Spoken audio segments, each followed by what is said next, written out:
All right, let's start. Welcome to the World Quantum Day interview talk hosted by the Quantum Center at ETH Zurich.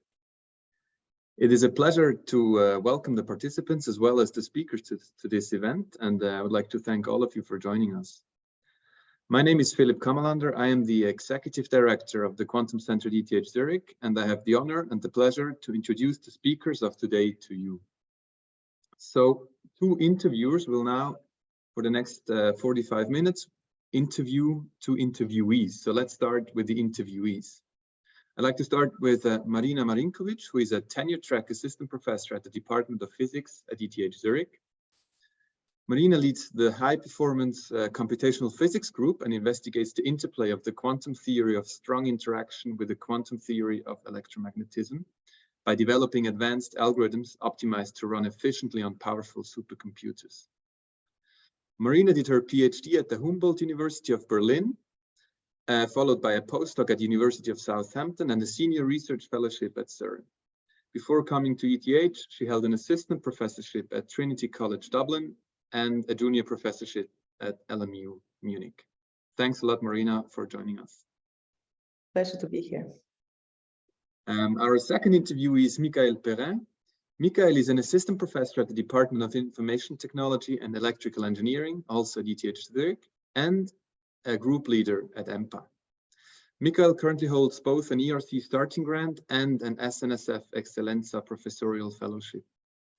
He leads the Quantum Devices group at Empa and investigates quantum effects in designed quantum materials for electric and thermoelectric device applications, with a special focus on carbon-based materials. Mickaël obtained his PhD from Delft University with the merit of the Hogendijk Prize, I hope I pronounced this correctly, for the best PhD thesis at this university in 2015 and 16. After a postdoc at Delft University and a postdoc at Empa, he became a group leader and recently assistant professor. Thanks a lot, Mickaël, for joining us. Thank you very much. Thank you very much for having me here today. It's a pleasure to be here. So both interviewees are members of the Quantum Center at ETH Zurich. I think that's something else that is worth mentioning here. Now to the interviewers. Carla Ferradini is currently a master's student in Renato Renner's Quantum Information Theory group at ETH Zurich, where she investigates tensor network techniques for quantum causal models and holography. Carla received both an excellent scholarship from ETH Zurich and the Inspire Potentials Quantum Center Master Award from the Quantum Center. After finishing her master's degree, she will move on as a PhD student in Renato Renner's group.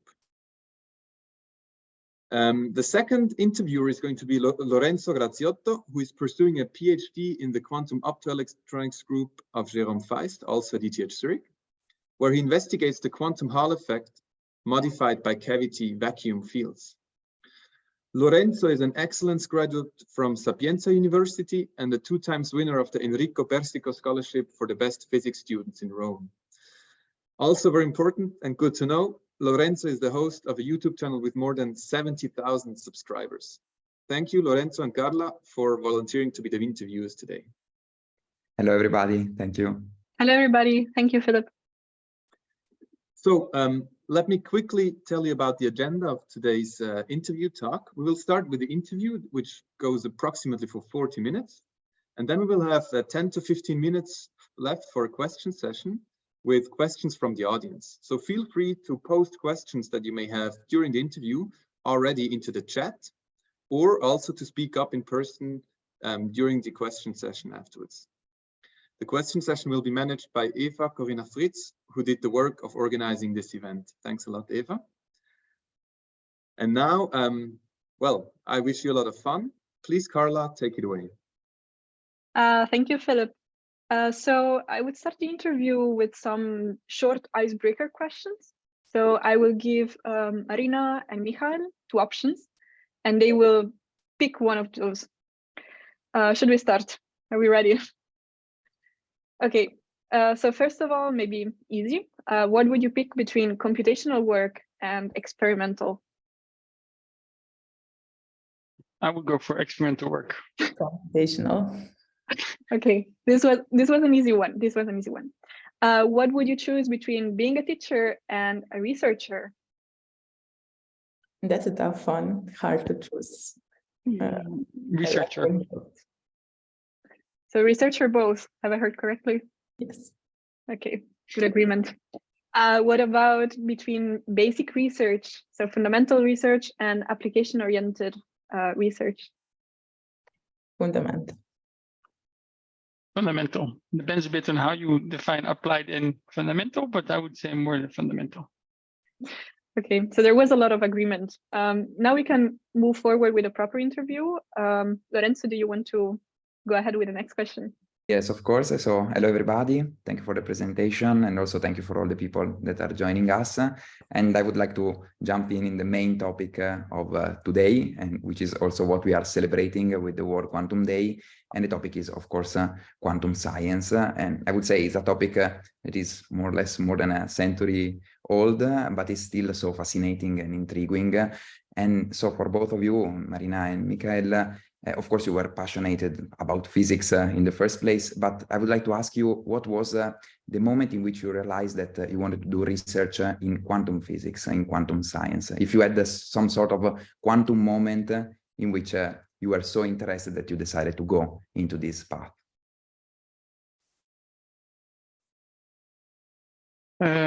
I can start answering this one. I don't think I had like a, I don't know, one enlightenment where so that I really want to do quantum. But so when I was a kid, I had one of these books, and it was from the very small to the very big things, like really atoms, cells, human body, world, planets, solar system, and so on. And I liked, well, both extremes. I liked.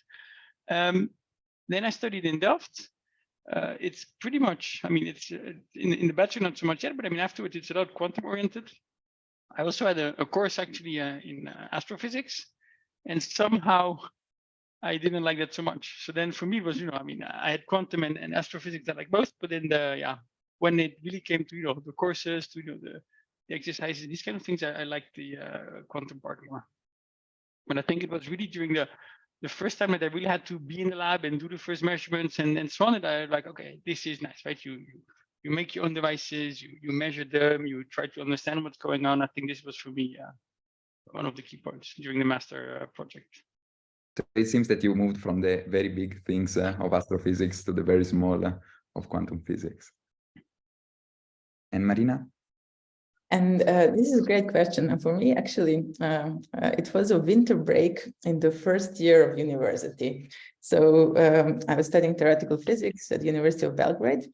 And thanks to the enthusiastic quantum information scientist from Vienna, Professor Czeslaw Bruckner, who generously decided to spend that Christmas vacation giving a block course at my alma mater at Belgrade University, where he also used to study before moving to Vienna. And at the time, he was, among others, collaborating with the very famous Anton Zeilinger, last year's Nobel laureate in physics, and brought some state-of-the-art research to us as undergraduate students back then in Belgrade.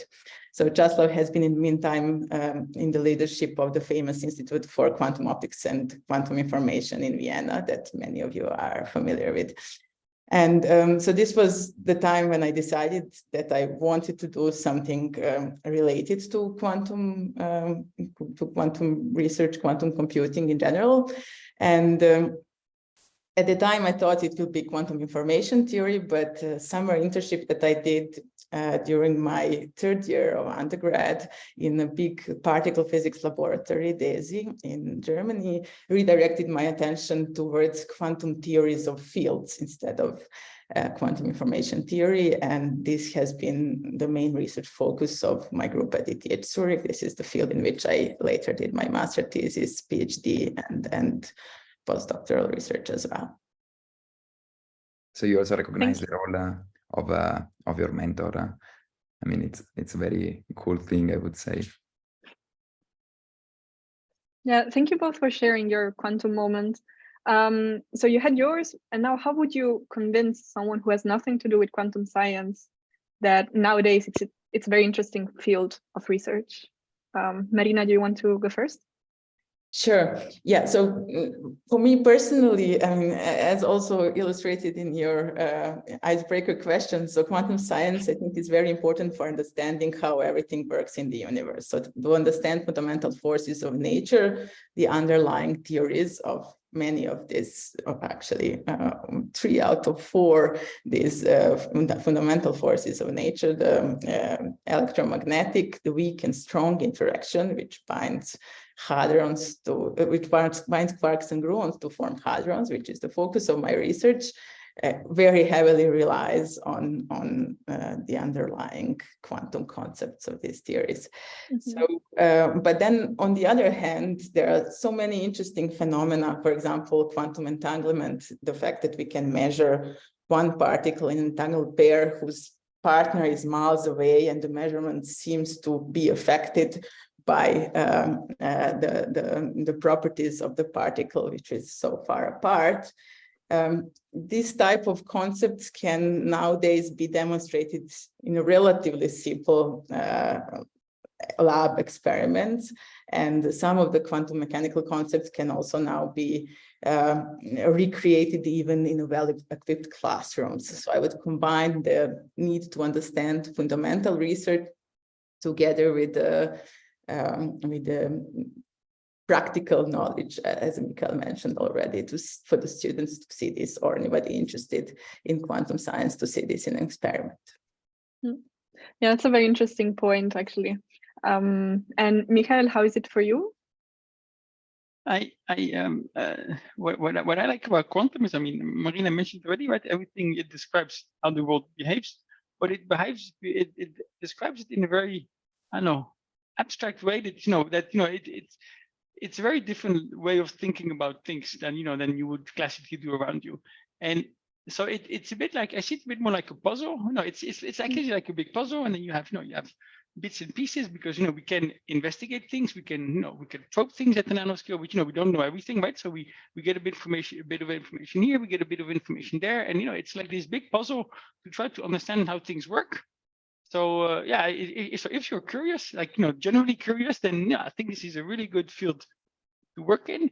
In your question, you explicitly put like now, right? Why is it a good thing to do now? I think at the moment we have a big quantum hype, or however you want to call it, that there is a lot of attention from industry, from the general public about quantum computing and these kind of things.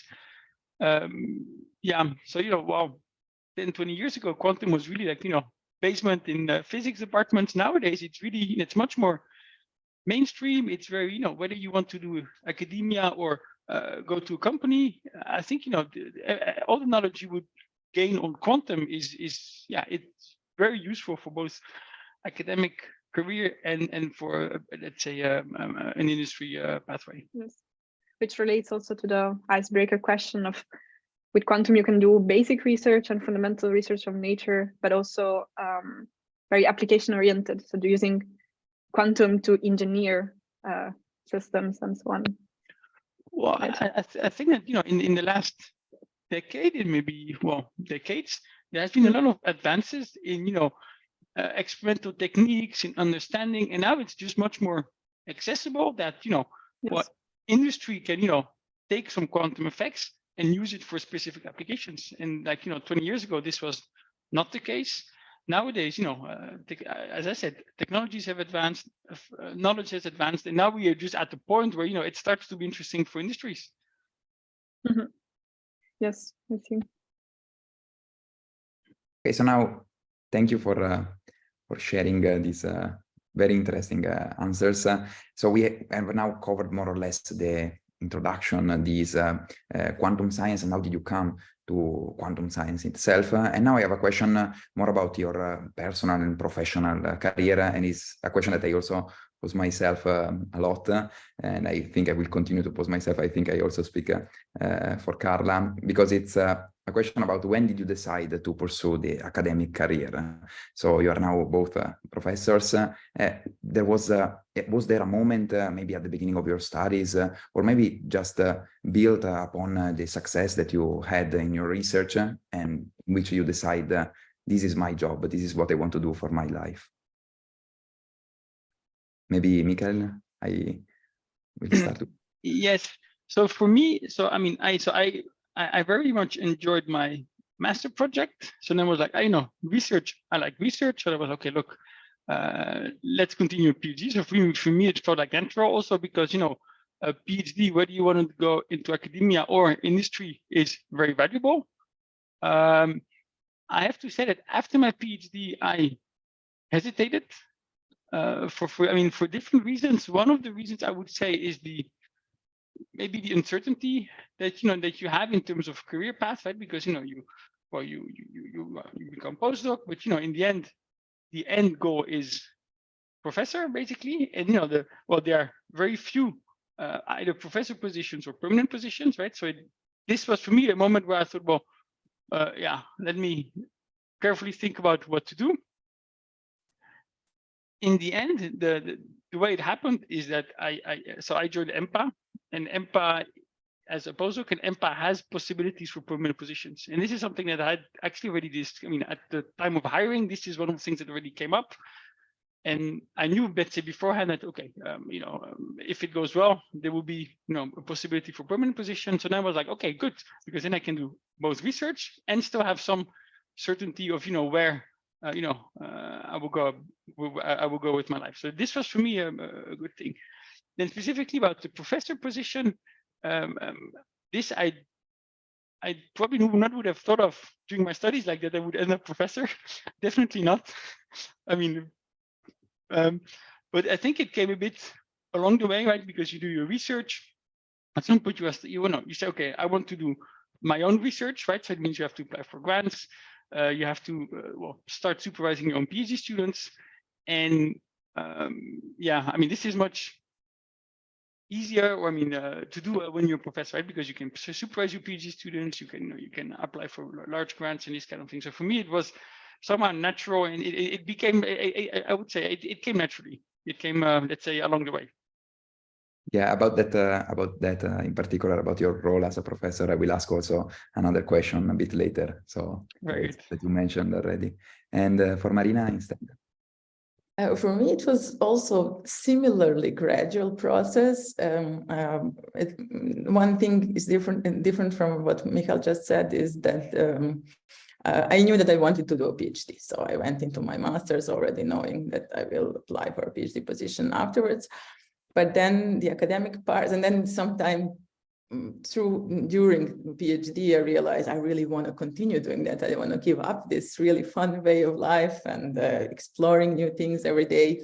And so then a postdoc was a next natural step. And then after the first postdoc, this was the part that when I asked my question, how sustainable this is and so on.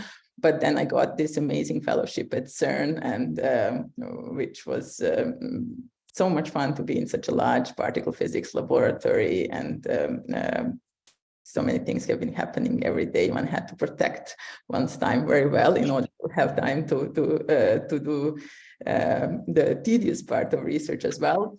But and then after that, it was completely clear for me that this is something that I want to do. Although I must say, also during my studies, there were not so many what we now call alternative career paths, where one could actually do very interesting research outside of academia as well. And there were some, certainly, but with the development in particular of quantum industry lately, this path has become not equally attractive for me personally. As you mentioned, I also enjoyed not only doing research, but doing teaching at the same time and passing my knowledge to the next generations. But I understand that somebody in the same field of studies nowadays where I was might have a bit more difficulty deciding that this is the career path that one wants to follow, because there are so many interesting alternatives as well. But it's great to hear that the enthusiasm was, at least that was from what I perceive, that you were always enthusiastic about what you were doing. So. Exactly. Yeah. Once I started asking these questions, what's happening inside the nucleus of an atom, and how can we, from first principles, determine these the properties of fundamental forces of nature, it's very hard to, if one has an opportunity, it's very hard to give up that way of life. I guess that staying in academia, it can be very challenging. You have to be motivated. Like from both your stories, you had many ups, but I guess also many downs. So is there something that keeps you motivated on your everyday life to stay in academia and do research?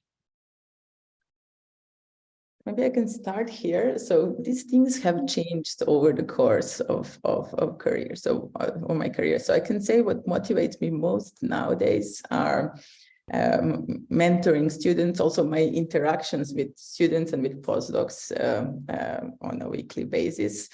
Then this is one of the highlights of my week nowadays.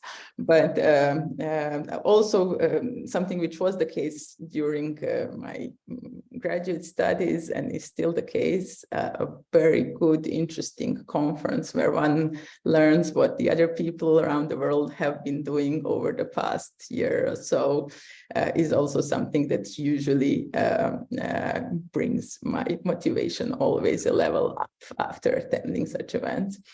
And yeah, and of course this curiosity and answering the questions that we're asking, these are usually long-term projects, so one doesn't get this day-to-day satisfaction necessarily, because it takes a long time until one gets some groundbreaking result. But then I try to balance this with this mind-provoking discussions on a regular basis and occasional meetings with colleagues from the field. It's very nice to hear, especially the mentoring students part, being a student, starting a PhD soon. How is it for you, Mickaël? Actually, when I listen to Marina like this, it's in aspects very similar. I agree that it changed a bit over the years. I mean, like as a PhD, right? You're just very happy that you got your sample to work, right? These really small practical things that make you happy. I still nowadays it's still it's still about trying to I mean, every time you have an answer to a question, and this can be like this can be a short-term question, like how should I don't know. How do I get rid of the noise in my system, or something more, I mean, long-term, or, trying to understand, specific effects in your systems. I think both of these things, give a lot of satisfaction. And the other point that Marina mentioned, where I also fully agree, is that, I really enjoy discussing, with PhDs, postdocs, discussing data, discussing, brainstorming, exchanging ideas, this is something which is really motivating, right? When you have, when you can really, brainstorm about, things you can do, and this is really something which that I would call that a highlight. Really brainstorming new ideas. So exciting to see the motivation on this side of looking at new ideas all the time. Really is. And so now I would like to ask you more about the practical stuff. So what do you do in your day-to-day job? What is your research? And I would like to ask you to explain it like in simple terms. I hope that in the audience there are no only physicists, so maybe if you could give a perspective of what you do in order that, I mean, it can be appreciated by everyone. Okay, I'll start on this one. So what I do is, I mean, I'm an experimental physicist. So what I do is I take materials, nanomaterials, which have very, let's say, pronounced quantum effects. I mean, quantum materials. The ones that I work on most are carbon-based. That can be molecules. That can be, graphene. One of the things maybe that I mean many people know. But it's really about trying to engineer the material. So that means we have a lot of collaboration with chemists, material scientists who synthesize or produce these materials. So we get these materials from them, and then what we do day to day is, well, we fabricate, let's say, electronic devices in which we integrate these materials. So there is a lot of work done in the clean room. So this can be, for instance, ETH First Lab, BRNC on IBM campus in Ruslikon.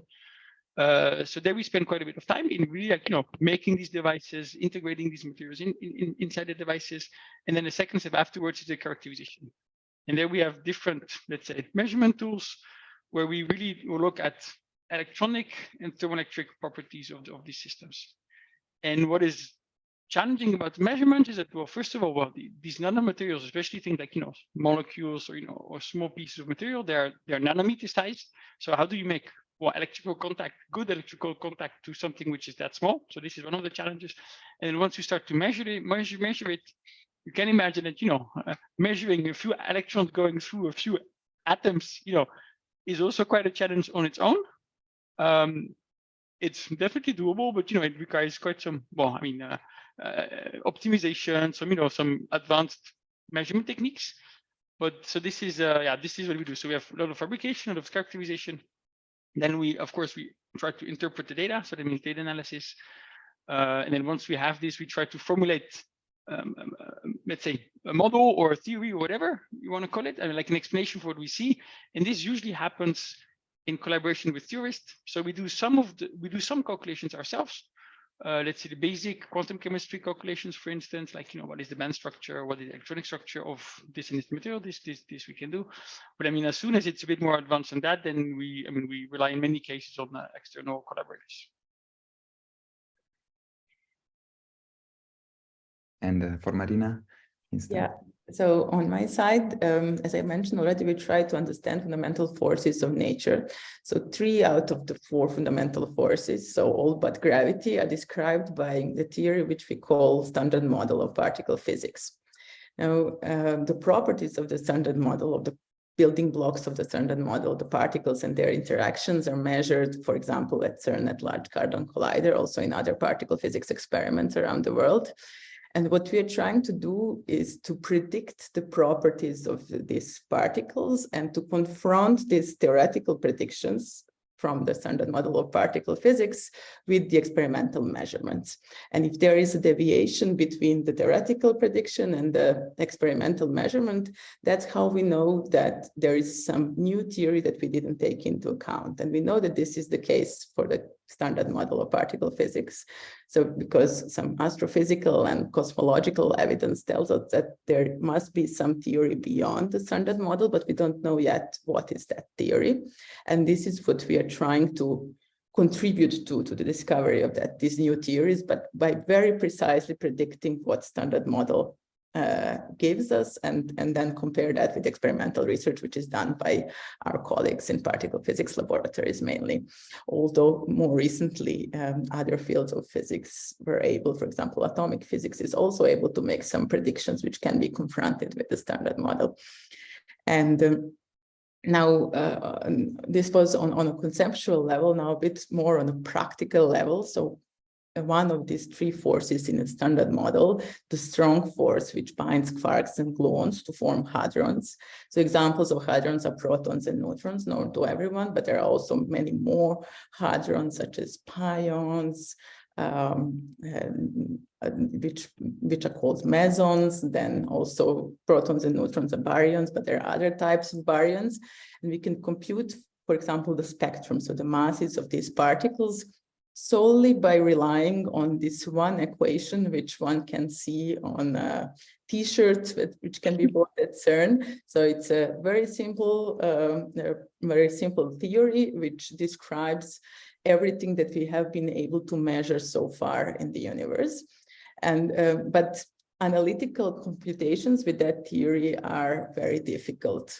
And this is due to the fact that the coupling between quarks and gluons is very strong. So one cannot use commonly used analytical techniques, such as which is called perturbation theory. So one first neglects the coupling and then turns on the corrections due to the interaction between the particles gradually. One can do that in the other 2 theories of the standard model, but in the strong interaction, one cannot do that. And then we have to rely on computational models in order to understand the properties of these particles. And for that, we need to discretize our space-time and then to place the whole theory, so well, not the whole standard model, but the whole theory of strong interaction on the space-time lattice, and then to use powerful computers, supercomputers, to compute the properties of these particles. So for that, we need to develop advanced algorithms, as Philip already mentioned, but also we have to also optimize these algorithms such that they run efficiently on these big machines. For example, one of the machines that we are running at is called CSCS. It's part of the ETH domain and it's placed in Lugano. So this is one of the biggest supercomputers in Europe, and we are fortunate to have access to that machine, both through ETH and through some Switzerland-wide projects.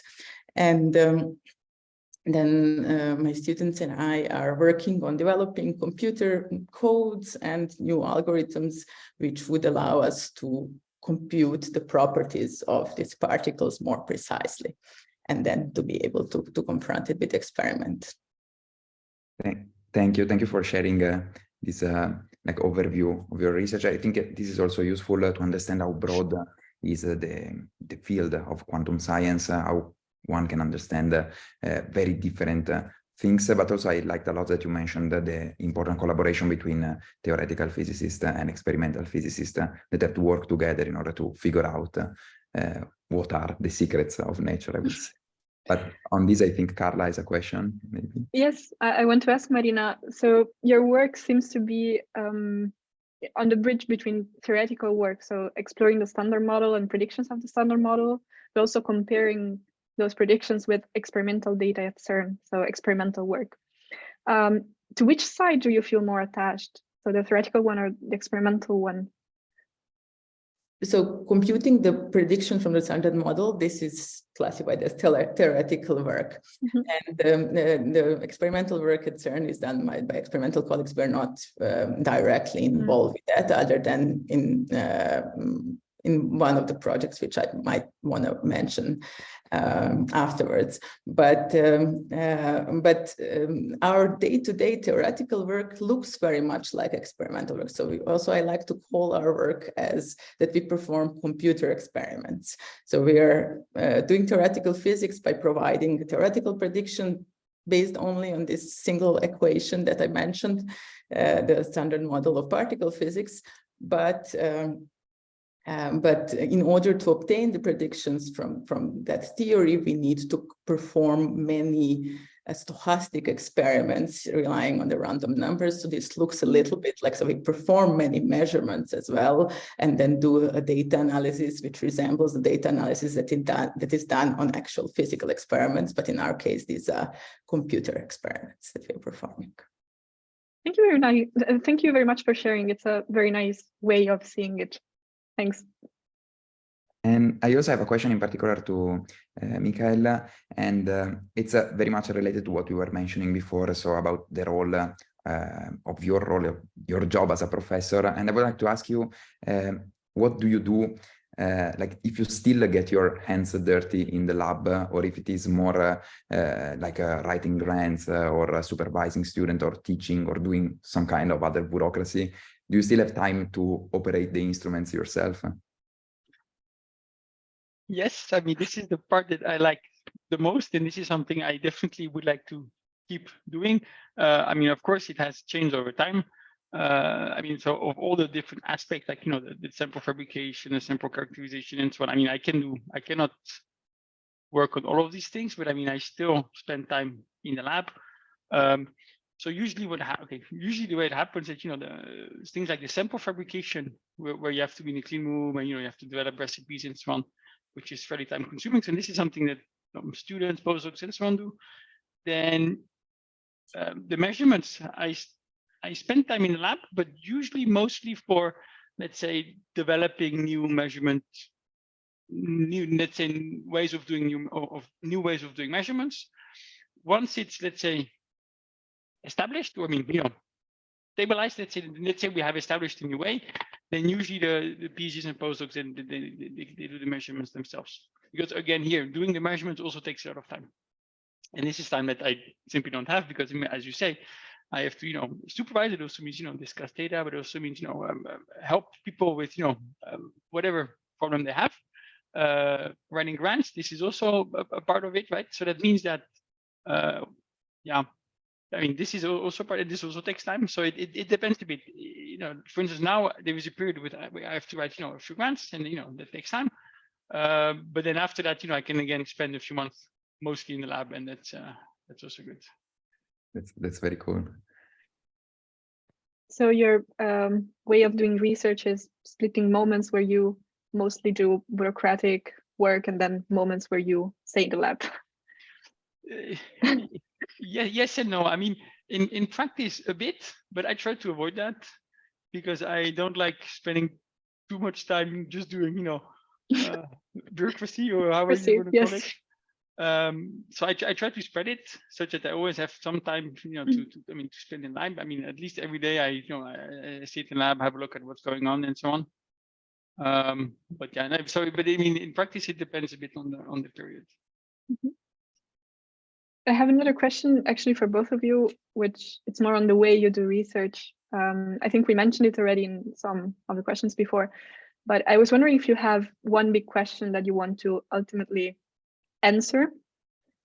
So every step that you do in your research goes towards solving that question, or if you rather find step by step, what do you want to find in the next, let's say, a few years or a few months, maybe? I mean, few months is a very short time scale on for maybe. So I mean, but I mean, for yes, a few years. I mean, so I joined ETH last year. So I mean, everything is fairly fresh, I would say. In terms of topic, so I received 2 projects. So one ERC and one from SNF to work on one particular topic. And on this topic, I will dedicate, let's say, most of my efforts, and this is using quantum effects for energy conversion. So this is one of the things I would work on in the, let's say, coming 5 years. This is, I mean, at least on this time scale, so the biggest question I would like to answer there is, can we use quantum effect to really optimize energy conversion? And then specifically energy conversion from heat to electricity. So can we generate electricity from temperature differences, temperature gradients? So although being very fundamental question that you're asking, I can already see many applications that can come out of it. So really interesting. I agree completely. How is it for you, Marina? So for me, it's a combination of the two. So we also have some projects that we're committed to do, and very interesting question that I've been asking already for quite some time. So this is one of the experiments I wanted to mention, which is currently ongoing at Fermilab in the US. It's called the muon G-2 experiment. And this is a particular property. As I said, we are predicting properties of different particles. So property of a muon, which is a heavier cousin of electron, just about 200 times heavier than electron, but has the same properties as electron. And so this is one of the rare places where we currently have this slight discrepancy between the theoretical prediction and the experimental measurement. And then we are trying to compute more precisely these theoretical predictions. So this is one concrete questions that we plan to work on over the next couple of years, and we have some projects related to that. But on a longer time scale, there are many unanswered questions related. They're all related to strongly interacting systems, not necessarily quantum chromodynamics, but concretely quantum chromodynamics, which is, I may not have said by now, the theory of strong interaction is called quantum chromodynamics. Because quantum number that we give to quarks that I mentioned and gluons, we call it color, red, green, and blue.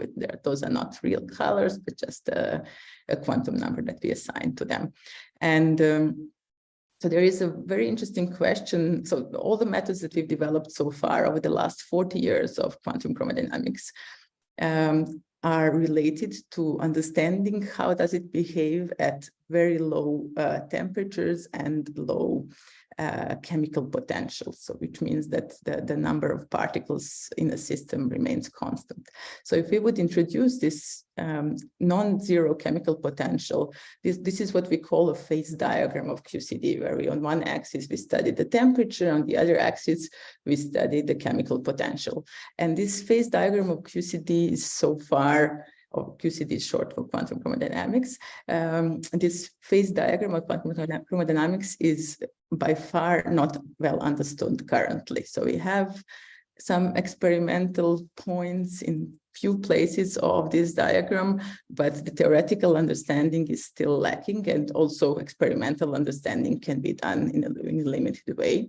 And a big question that I would like to answer over the course of my career is to understand this phase diagram of QCD. And this is particularly a place where classical computers have been failing. So the algorithms that we've developed for classical computers are not able to study the whole range of this phase diagram currently. And this is also one place where I see that quantum computers may bring additional advantages and may allow us to study the full phase diagram of QCD, but methods for doing that are yet to be developed.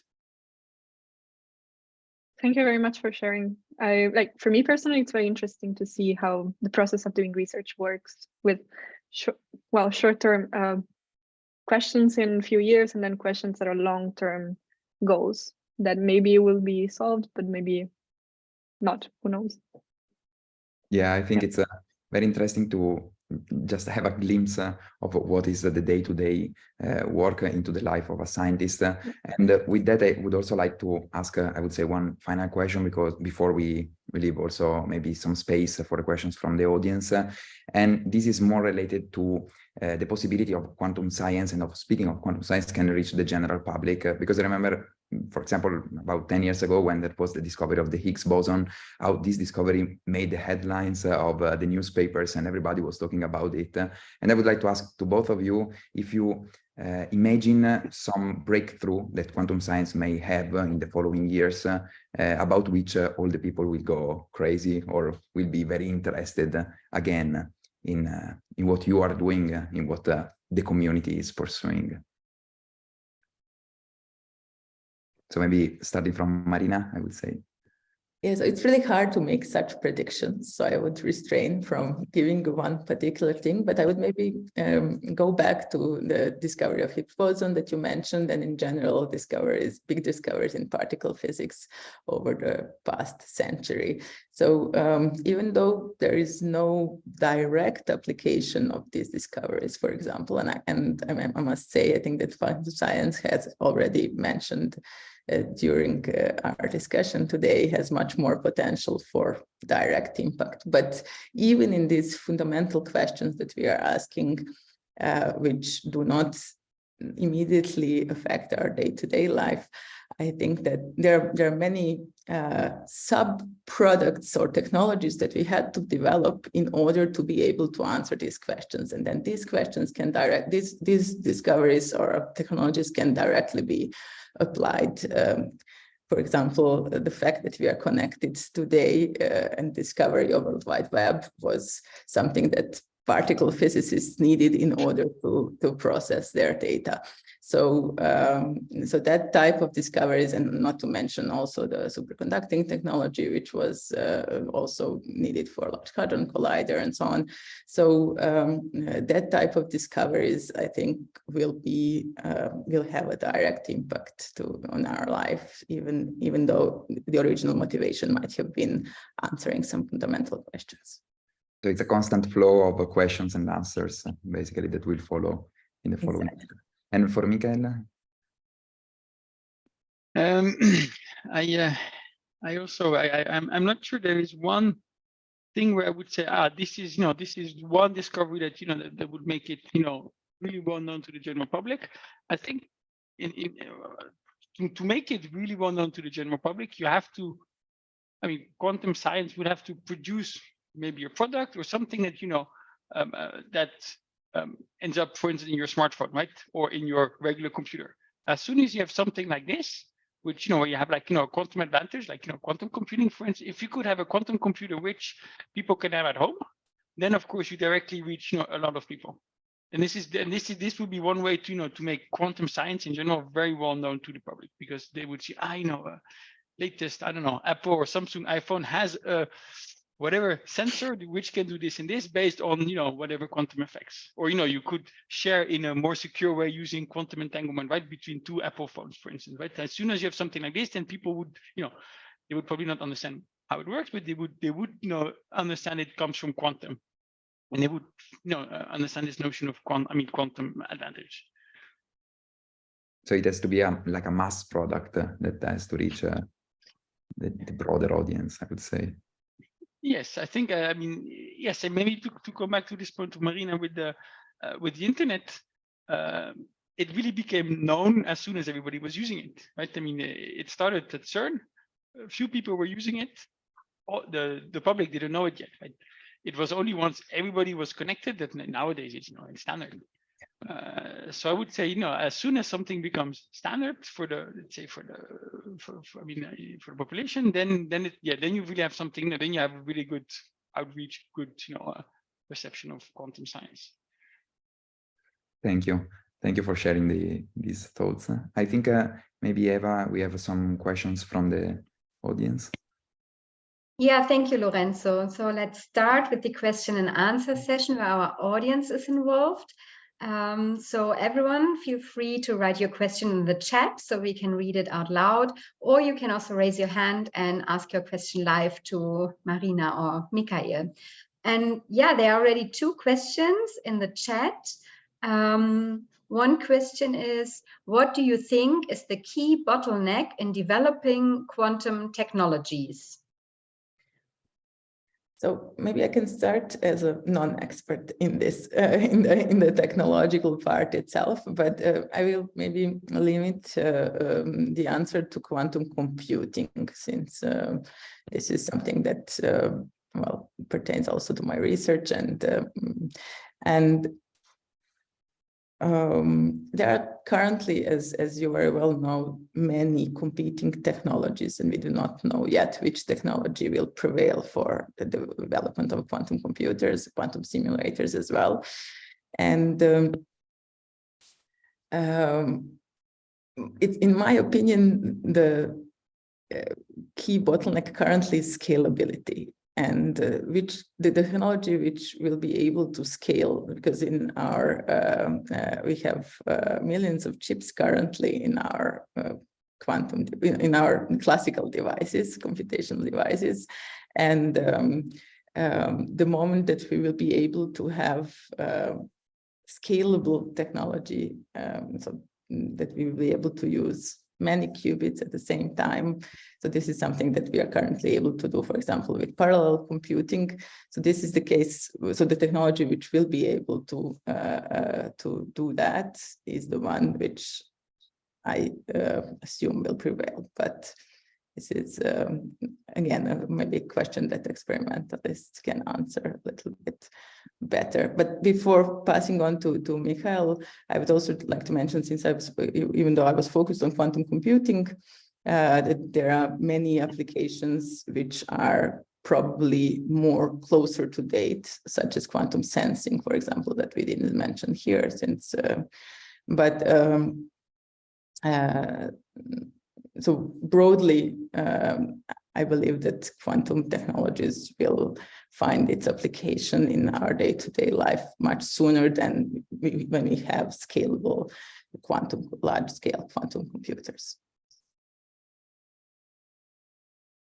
I can continue a bit on this. Scalability is definitely an issue, an important issue to be addressed. I think another very important bottleneck is that many of the, also quantum technologies, also quantum computing, they rely on cryogenic temperatures. So it has to be, experimentally, it has to be cooled down to close to absolute zero. And this, of course, is, anything which is going to be for the general public, this is impossible.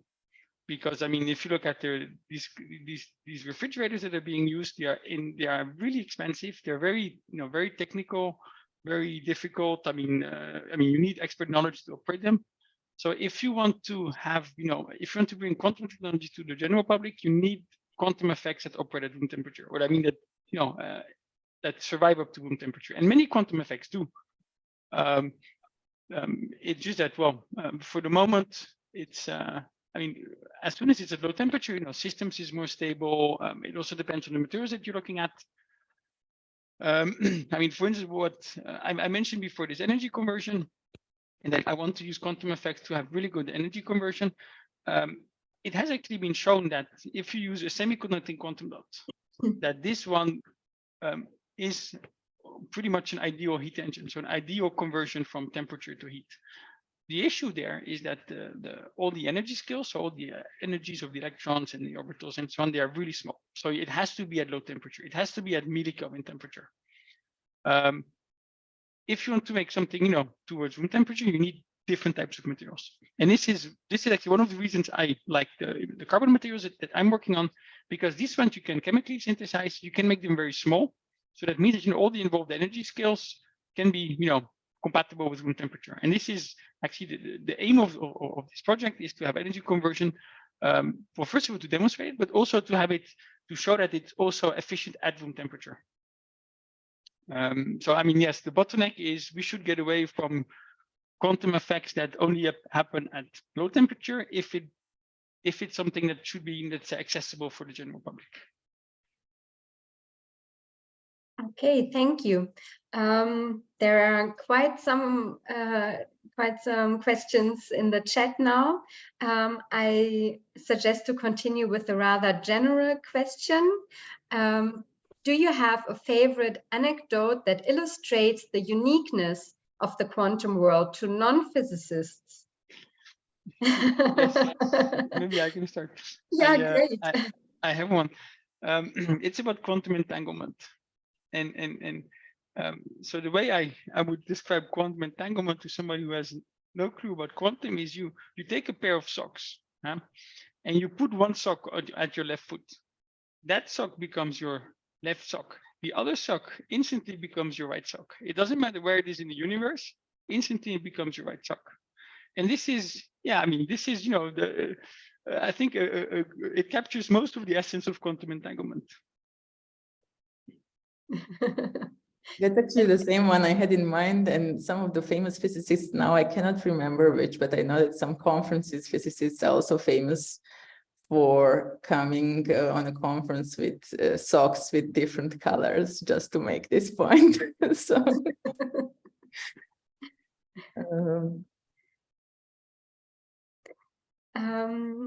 okay, so there is another question that is addressed to you, Marina. To Marina, and about the simulation in CSCS. What software is used for the simulation? Is it custom made during your research, or something like NAMD for MD? All right.